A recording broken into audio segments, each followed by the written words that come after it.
Next one's kind of a dirty card. I don't know why I listed this card.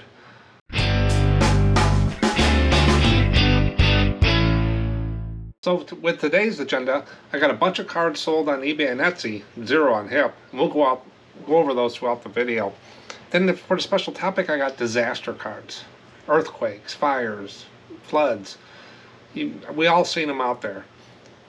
So I'll go over that topic, show you some of the cards I found. I have a poll about what type of postcard seller are you? Are you a postcard seller only? Do you collect and sell postcards or other? And there are some comments left on that poll. Then I got a couple viewer comments to go over to spur some discussion. But let me go ahead and start showing you what cards sold. The first one that sold on Etsy, there was 2 cards on Etsy for $10. Howling Lumber at Cambridge Springs, Pennsylvania. This card sold for $5.65. It's got a little wooden thing. A lot of manual labor back in those days. And there's the ox or the whatever cows.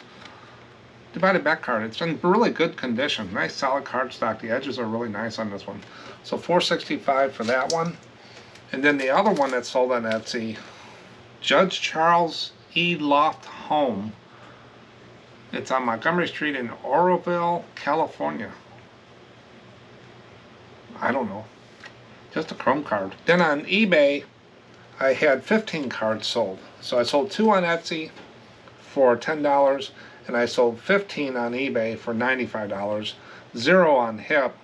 So the total for today is 17 cards, $105. Cathedral St. John the Divine, New York City. Just a linen card, posted in 1954 on there. New York City Church, $4.55. Next one's kind of a dirty card. I don't know why I listed this card. It's got some smudging, some dirt on it. It's sold. It's Crystal Lake, Morris, Minnesota. The state with many lakes. $4 to $5. Next one was a part of the order. One lady bought 5 cards for $21 from me. And these next 5 will go into that. This is the El Rancho Motel in Price, Utah. It's got the sign, it's got the motel, it's got everything. It's on a little bit of a lighter card stock, but it's in good condition. Just a chrome card, probably one you pick up at the desk. Then she picked up Hollywood, California. Just an air view, Hollywood, California, chrome card, unposted, and palm trees. I think these are called king palms, I'm not for sure. Redlands, California is where this is. Chrome card. This is kind of a map card, Magic Valley, Idaho. Kind of a touristy card, newer card, chrome. And then we have Christmas and New Year. Somebody did their house with lights and they made a postcard. This is from Alice, Bill Jr., James, and Marilyn Foster. Not for sure, in Hollywood, Florida. Somebody did all their Christmas lights and made a postcard. This one came in just right before the video, so I grabbed it because it was kind of different. This is Charles Nicholas Calkin, Phil, 1715 to 1790. Portrait of David Hume. It's in the Fogg Museum, Harvard University. Picture of some guy on there. So this came in, they paid full price for it, $4.55, free shipping, eBay standard envelope. Okay, that stuck out a little bit. And I just got a couple more here, so let me go ahead and finish up all these what solds, and then we can just get moving on. This is a plantation, the Myrtles Plantation, in Louisiana. On there, look at all the Spanish moss. And it's been posted. Doesn't say, I can't really tell when it was posted. Just a chrome card of a plantation house. Next one is Broadwater Beach Hotel Marina, Biloxi, Mississippi. This is the marina. Look at all the little places and the little golf cart. That's got a 3-wheel golf cart. Those are, they don't make those anymore. They told me they were dangerous. I had a Harley Davidson one that I drove around the fairgrounds when I did catering. And I'll tell you what, I flipped it almost a couple times with that front wheel like that. Those tricycles, whatever they're called. But chrome, that sold. Then I sold a boat. Not a lot of boats today, just one boat. Submarine, more like it. This is the USS Swordfish, SS-276. One of those prints. You can see some guys walking along there. $4.55. Then I sold a Luby Bay Campground. Not for sure, Idaho. Got some wooden boats there, got a boulder, got some people. Got some action. Nice card. $4 to $5. Went to church. This is not a linen card. Even if you look at it from here, it looks like a linen. It's a chrome card. I thought it was a linen at first until I looked at it a little closer. But this is First Methodist Church, Salem, Oregon. Vertical card, unposted, $4 to $5. The next one, with the gift that keeps on giving, is that private collection videos I did of the New York ones. This is a view showing casino, Cape Henry, Virginia. Right there, older card, little distressed with some staining on there. $18.55 I got for this. $18.55 for the casino on Cape Henry, Virginia. And this came out of album 7. It's still, I'm selling them. Not as fast as I did when I first put them up, but they do sell. And the last card that sold, Woodland Path in the Glades, Minnesota, Massachusetts. It is a picture of a path in a forest. That is one special path. That path is worth to me $4.55. $4.55 path. It's not a real photo postcard. It's a print. Yeah, $4 to $5 for a path that could be anywhere. I don't know. So the total again was 15 on cards on eBay for $95. 2 cards on Etsy for $10. So a total of $105. 17 cards. Not bad. Yesterday was a very slow day. I think I only had like 4 cards sold. So it's still going up and down. But I don't chase it day to day. I just mark down the figures. Disaster cards.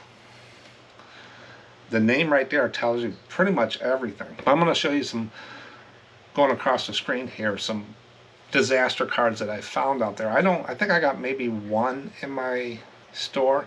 I kind of looked for it. Then I might have 2. I have this other one, but I think it's a reprint. But let's get in here. Now the postcard, disaster postcard definition is a postcard depicting a sudden event, such as an accident or a natural catastrophe that causes great damage, or an event or fact that has unfortunate consequences.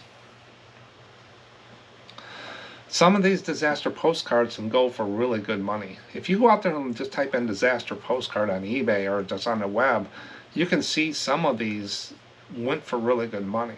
They might be one-of-a-kind RPPCs, or people relived that, or their parents or grandparents. So it triggers a lot of memories. A lot of times postcard photographers were there when the disaster happened. Fires, floods, earthquakes, train wrecks, and when they occurred, and they got those one-of-a-kind shots for their postcards.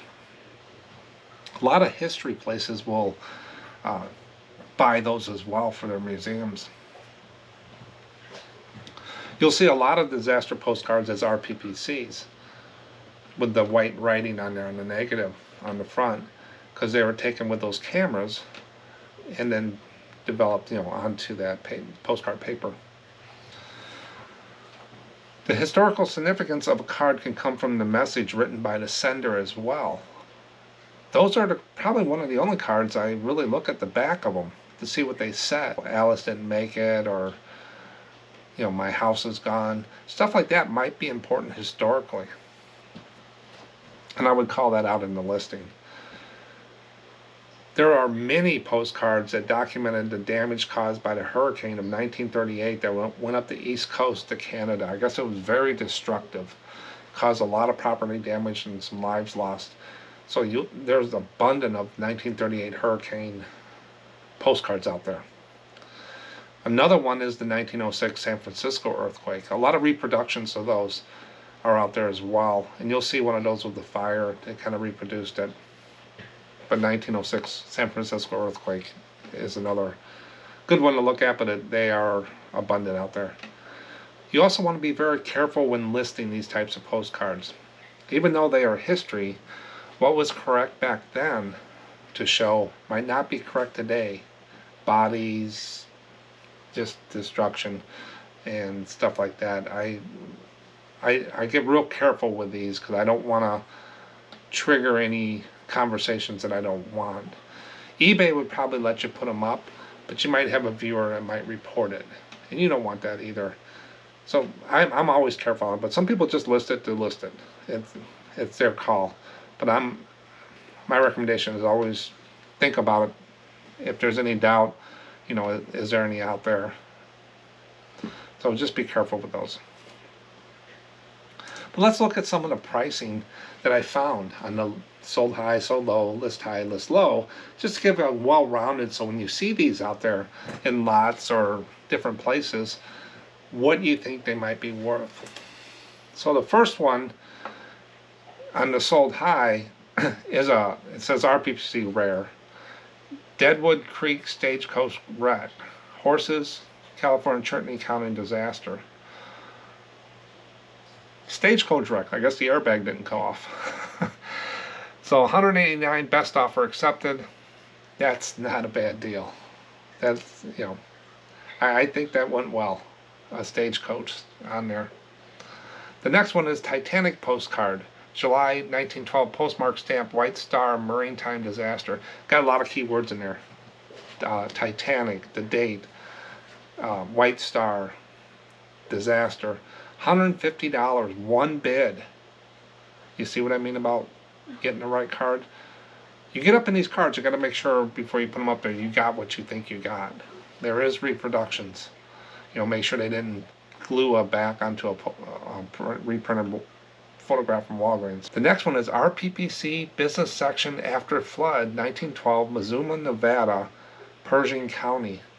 $87.55, and there was 7 bids going on. So they had a couple people in there wanting that card. Interesting. I always look for these cards. But then you look at the sold low. Got your your spirits up and saying, I'm going to find these cards. Then you look at these other ones. 1906 San Francisco earthquake. Like I said, there's an abundance of these. Disaster postcard. Up Paul Street, Market and Eddy. $3. Free shipping. Buy it now. They had a 25% offer off of sale on a $4 postcard. You might as well just donate it. The next one is 1913 Columbus, Ohio flood disaster postcard, power of the water's house and river, $3. So we had these other cards going for $158 and $80 and $189 best offer, and these are going for $3. Are they missing something here? Or is it just what these cards are worth? RPPC disaster in Fulton, Michigan, 1908, $225. So maybe these are reprints. I don't have them in my hands, so I don't know. But that is a huge swing. I guess you got to find the right person. But those are what's sold. This is nothing I just brought up. This is right off of eBay what's sold. And you can see the dates on there. Sold January, March. They're sellers. You get some good ones. Make sure you do your homework. I think maybe those people lost some money there, unless they're reprints, and then you just gotta be careful. Let's see what these people are listing these things for. Circa 1911 RPPC postcard, Eugene Al's wrecked airplane, Megan, it's an airplane wreck, $350. $350. We just saw one for $180. Think they'll get it? It's a different type of animal here, these disaster cards, but it's an RPPC. It's 1911. I don't know. It might be a hard sell, but might be something special about that. If you do your research and get some information on it, I'm not saying it's bad. I'm saying the title needs to not be all caps. We went through that before in the other video. But clean up the title a little bit, get rid of the quotes and stuff, you might be able to get some people watching and make an offer to you. Go high, and like he's doing it in there, but maybe it's a little high. Next one is antique. They're all antiques. RPPCs. Real photograph postcard, natural disaster, Cedar Falls flood, 1915, Washington. $189.95 best offer. That's another one. I just can't really make a judgment on these without doing research, if they're wrong or bad. Next one is 1908 record of a fire disaster, Bisbee, Arizona. Mill, antique RPPC photo postcard. Yeah, some of that stuff you can take out. But $182.95, still, I can't say that's a bad price. It's too low or too high or whatever. Maybe they did their research. These are a different animal. These are ones I always look up. I always read the backs. I always try to figure out the reprints and what's out there. But I don't get them that often. I'll get some local ones maybe, but nothing that like these guys are finding. Then you look at the listed low. You know, your Moonlighters and Selling Postcards. Got one here listed for 99 cents, 95 cents shipping. Started an auction. Ends in 2 hours. Didn't get anything. No bids. It's Postcard, California Street, east from Kearney, San Francisco earthquake. See, there's that earthquake. 99 cents and didn't even get a bid. They got 2 hours left to go. Unless there's going to be a sniper coming in, I don't think so. Then you got the other one, the fire, the San Francisco disaster by quake and fire, 1906. Again, to me that's a reprint. It's been doctored up to look differently, I think. 215, 0 bids. 2 days left, nothing happening. Real photo postcard of an active volcano. I like lava. I like volcanoes. I think this is underpriced. If they figured out where this was, when it was, a little bit better, and there's ways to do that, you might be able to figure it out, you could probably get some more money on that. Volcanoes, I never shy away from volcanoes or any kind of eruptions. I know I have some Mount St. Helens, yes. Yeah, I do. I do have some Mount St. Helens ones. I bought a pack of those with all the trees laying down from the explosion. They're continentals. They haven't sold. I think I sold a couple, but not too many of them. But they're not priced high because they were mass produced. But I do have those cards that I just remembered. But $2.99 for a volcano, I would do some research. Do your time and stuff on there. So with pricing on disaster cards, are you thinking what I'm thinking? That they could be anywhere from 99 cents to $1,000. I know one person that watches the channel, I think she said she sold a $1,500 Titanic or $500. It's a message I got a while ago. The White Star stuff. It's just amazing. These cards, these are fun to deal with. I don't like the catastrophes. I feel for the people. But a lot of these are RPPCs and stuff is history, and it needs to be recorded. It needs to be kept out there for people that want it, and that's how I see it. I always look for disaster cards because you never know. It's like scratching off a lottery ticket. You get nothing or you got something, waiting for that $1 million ticket. But if you want to play the horses and you want to go out there, but if you see these, you'll probably find them cheap in the lots and stuff like that. Grab them. You never know what you got. I wouldn't pay $50 for one unless you know exactly what it is. I wouldn't pay $5 for one. But if I find them for, $1 to $5, it depends what it is. That's disaster cards. Be careful listening. Who knew? Now we get into the poll. These polls go out on Saturday mornings. They about 8 or 9 a.m. Central Time. And they're just questions that I put together. Make it real simple. All you do is click. I don't know who you are when you click on an answer. If you leave a comment, I do know who you are. You're not anonymous. But the other one is anonymous. This one came out real quick. Thing that says, what type of postcard seller are you? At the moment when I took a snapshot of this, 23 votes. I've gotten up to 70, 80 votes already on these polls. So I really appreciate people going in and just clicking and participating with these, because it gives us everybody a chance to see what other people are doing. What's the norm? Are we normal? 39% said they're sellers only. So most of the people watching the channel and seeing the poll, 39% are only sellers. They're not collectors. 30% said they're collectors and sellers. So a lot of people do this as a hobby, and that's how they pay for the hobby and buy cards. Is they collect them, then they sell some. They get doubles or whatever. And then we had 30% leave a comment, other. And I got 5 comments here from people. The first one is, trying to learn this, is the username, trying to learn this. Said mostly all types of ephemera. So they sell not just postcards, they sell all types of ephemera. Probably bill heads and stuff like that. Then Bat Eats Moth. That's the name, Bat Eats Moth. I sell postcards, clothing, books, whatever I can get my hands on and have room for. So not just postcards, anything he can sell. As Wilcox says, I only sell postcards. I love postcards, but he doesn't collect them. So I only sell postcards. I love postcards, but I don't collect them. So he gets them in, looks at them, sells them. Christina Wentz, I'm a collector and plan to sell some cards in the near future. Good. Yeah, get going. Get them up there. You know, they won't sell if they don't list them, is what they told me. But yeah, get started and just keep putting a few out there. Put up your best ones and stuff like that. But remember, sell-through rate's only 2%. So if you only got 100 cards and they're not real special cards, it can be a grind to get it up there where it can self-sustain itself. Then Biff Buffo, I think I'm saying that right. I'll keep an occasional card I come across, but I don't consider myself a collector. I don't go out looking for cards to collect. My keeper pal has maybe 200 to 300 cards. I say that's not a bad collection. That's about half of one of the white boxes. I guess some people would consider that a collection. Yeah, I would. My novelty collection isn't really that big, but they're all different cards. But I have a lot more items in other niches that I do actively collect. So postcards is not a big thing for him, but he does keep a few.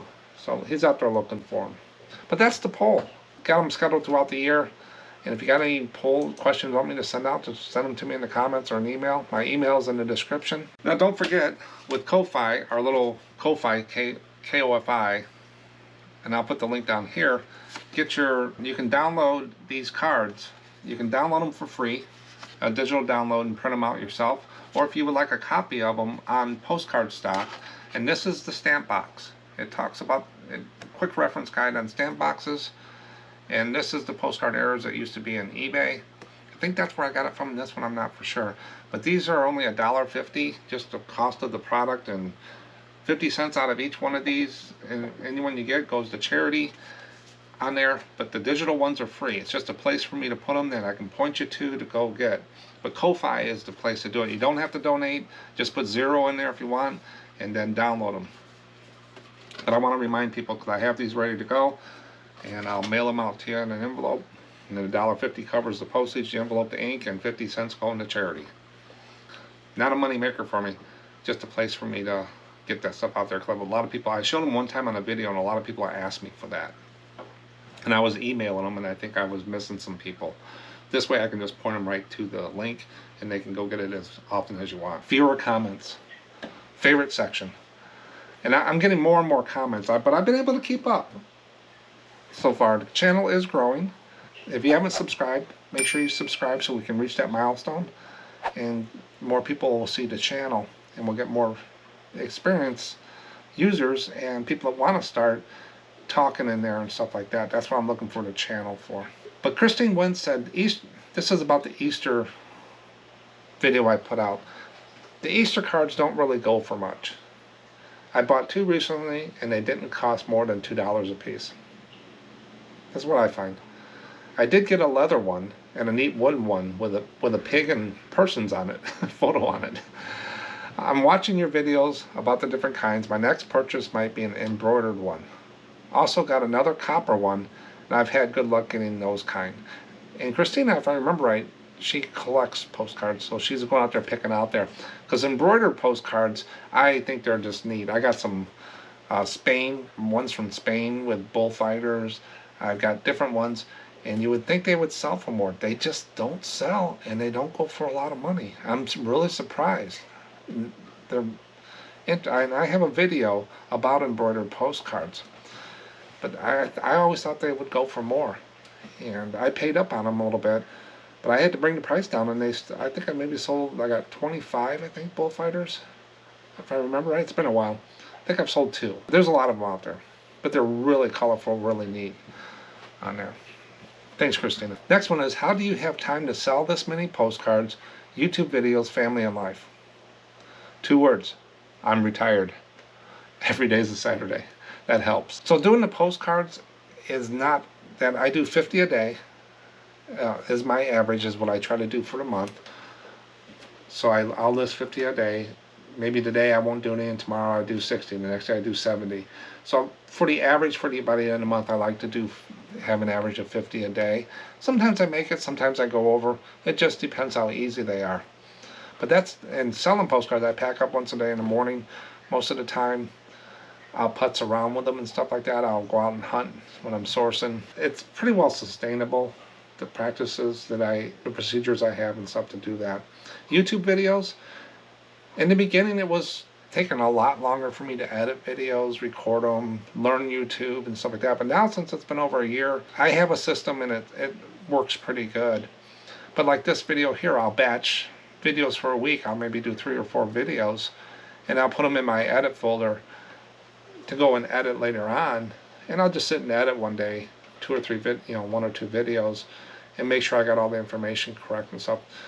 What I really like doing is researching. I'll go out and I'll research 2 or 3 cards to get the information and verify information, stuff like that. That's more fun for me, doing the videos. I'm not really looking at it as a money thing.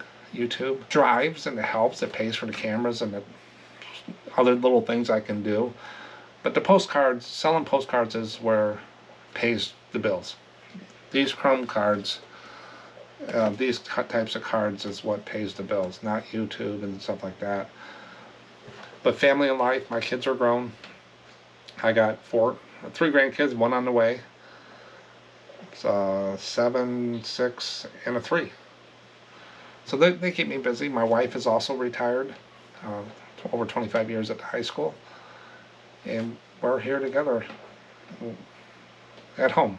So that's the time. So every day, I don't have that full-time job where I have to go like I used to. I couldn't do this if I was working a full-time job, do YouTube and sell as many cards and stuff. But it keeps me busy. So that's how I do it. Thanks for your question. Next one is, how do you deal with buyers that say they did not receive a postcard, but eBay standard envelope tracking states it was delivered? Now, some of these don't have a username. They come in through email or whatever. So how do you deal with buyers that say they did not receive a postcard, but eBay standard envelope tracking states it's delivered? So the first thing is, always, if it says delivered on eBay standard envelope and the person comes back and said they didn't get it, send them a message, write up a canned message and save it in your notes or whatever, stating that these are only tracked at the sorting centers, not like packages where they're tracked when they hit your door. And once it hits the last sorting center, it's always a couple, 2 to 3 days before you get the card. Let me know if you get it or not. I'll touch back with you on this date. Da da da. That part there. But if it's past the date and eBay standard envelope says delivered, I always force the buyers to go in and open a return case. I don't refund outside in a message. They need to open a case. Then what I do is I go in and I update the tracking to make sure it's sold delivered. It's at my prerogative if I still want to refund the guy. I have a couple regular buyers, and one of them came back and said, Mark, I didn't get this one card. And William buys a lot of cards from me, and I always give him deals. I said, okay. I just refunded him because he spent hundreds of dollars with me. Some other people, I just had one. That's why I pulled this question. I had a guy state he didn't receive the card, and I noticed that it was only like 3 or 4 days since it was mailed, and eBay standard envelope said it was delivered. So I knew it was probably at the sorting center on its way over. And it was on the East Coast, which has always been a problem for me. He opened the case, and I put the tracking in there, and then on 2 days later, I sent him a message through eBay and said, hey, did you receive the card? Please let me know. Didn't answer. It was due like on a certain date. So that day I went in, hey, did you receive the card? Just checking again. I want to make sure you got it. Didn't hear anything. Next thing you know, I get a message from eBay that this gentleman called eBay and wanted them to step in. So eBay stepped in. I couldn't refund them at that point. Once they do that, it's under review. I can't refund or do anything. And eBay said they were holding my money, $4 or whatever. But the guy didn't respond to me. I would have refunded him. If he would have said no, I probably would have refunded. It's only a $4 card. Each one is a separate transaction for me. It depends how the people react. It depends how much the card is. A $4 card, I'm not going to sit there and go away. You probably got a free. I couldn't refund him or anything. I had to wait for eBay to finish up with their review. That evening, came back. eBay refunded him. Didn't take the money from me. They just refunded him. And there was no defect on my side. Okay. That's probably what I would have done anyway. $4, I'm not going to argue about $4 and the principle of the thing, but the guy did open a case. I did put the tracking in there. I do have protection, and that's why I ran it to the end. When he wasn't responding, I'm saying, okay, I'm just going to let eBay take care of this. And they did what I thought. That's how I deal with it, but each one is a separate transaction. I don't get many refunds at all. Very rarely. I get more people saying they haven't received a card and it says delivered, and I send that message out probably 3 or 4 times a week. Refunds should be part of your business. I figure into my cost 3% refunds a year. Most of the refunds are going to come in fourth quarter, first quarter, because of the holiday slowdown on shipping sometimes. That's where most of mine come in. Otherwise, I'm running under 0.5% refunds. Even in the toys, I don't get a lot of refunds. I don't do partial refunds, none of that stuff, but each one is a separate case. If people want to get nasty, that's why I have them open the case. But I don't, most postcard people don't do that, and most people don't do that. It's the one-offs on there, but I don't want the conversations on the people. If it's a higher price card, yeah, I'm going to dig my feet in and we're going to get this taken care of and do that. But a $4 postcard, I'm not going to worry that much about it. But the principle of the thing is open a case and we'll work through the process. And then we'll see what the process. But your regular customers, I always take care of my regular. I can just see the names. But that's how I deal with refunds. Don't let it upset your night, just like negative feedback. Don't let it upset your world. It's not going to stop you from selling postcards. Unless you get 20 negative feedbacks and you have 50 returns, then you're doing something wrong. But that's part of the business. Just let it in, let it roll off, go on to your next thing. And sometimes it's easier just to move them out of the way. You can block them, you can do all that stuff. I don't block that many people. If they want to come in and mess with me, I'm going to win. I got eBay behind me. They've always taken care of stuff like that. I don't get that too often either, because I'm not a confrontational person. I'm not going to take the glove off and go at it with customers about $4. And if they want to come at me about it, then each one's a separate transaction. People have asked me a lot of questions about the errors of postcards. You know, you got undivided back, divided back, white border, linen, chrome, all these different things. I have videos out there on each of the eras and total of the era. Most of the postcards you find are going to be divided back. That's where they put the line in the back, address and message. Before that was undivided. So check out the divided back one to get more familiar with that on the video here. And that will help you out with those majority of postcards out there. That's all I got for you today. Good luck out there, and I'll catch you on the next one.